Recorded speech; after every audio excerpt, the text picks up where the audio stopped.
This is 3 News Daily. Hello, everyone. Welcome back to 3 News Daily on this Tuesday, January 2nd. Happy New Year. Thanks for being with us. I'm Stephanie Haney. And we can tell you there's new funding that will be available in the new year for dozens of organizations working to curb violence in Cleveland. The city created a neighborhood safety fund in October in response to violent crime, particularly among youth and young adults.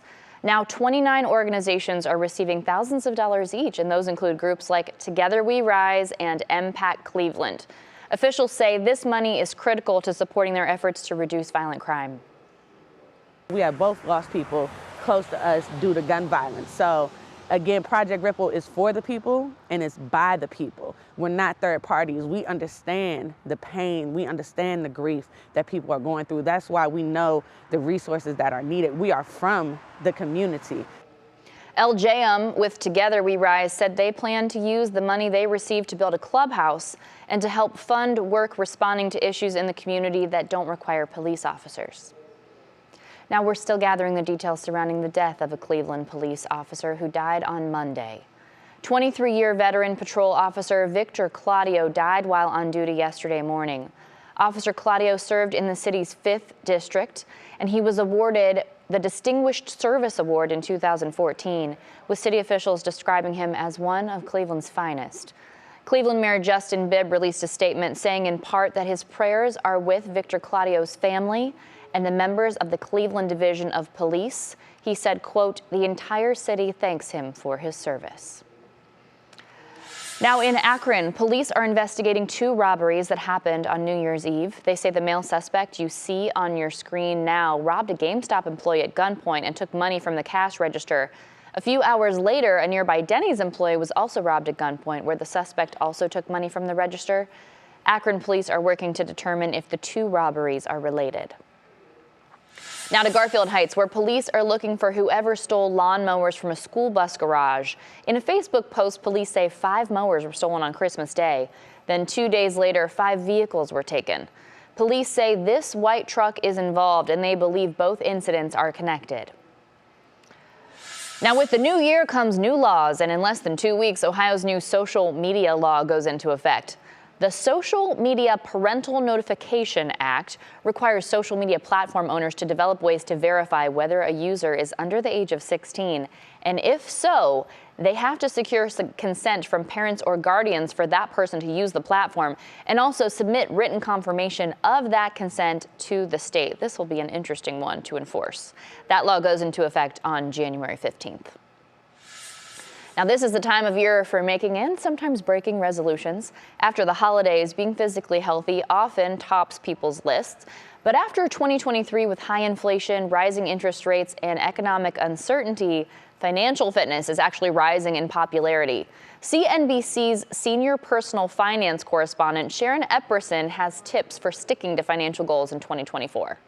The first step to meeting your financial goals is to know where your money is, know what's coming in and what's going out. Then you can set your priorities. Experts say to start with bite-sized, achievable goals. A lot of people, much like fitness, want to get into the best shape of their lives starting in the new year.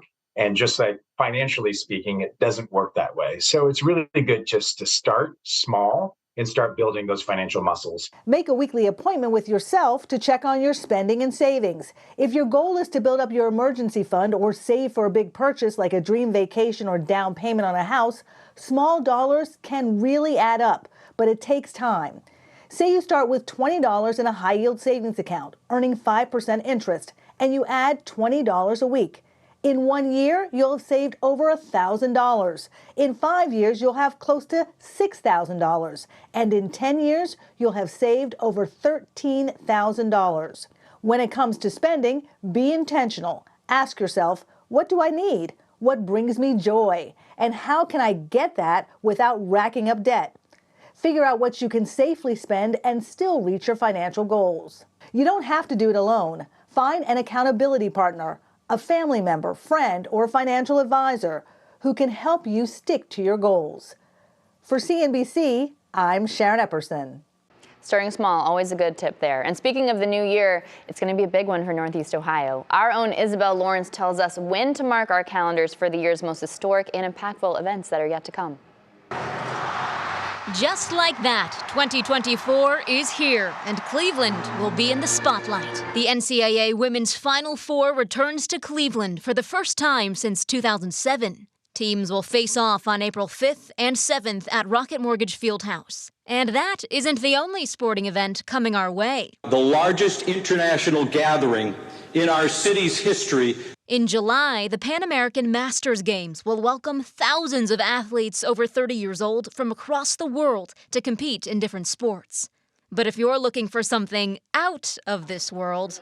Now, we all really have to hope for good weather on April 8, 2024. Clear skies. That's what we got to bank on. The U.S. will experience a total solar eclipse, and Northeast Ohio will be in the path of totality as the moon passes between the sun and Earth.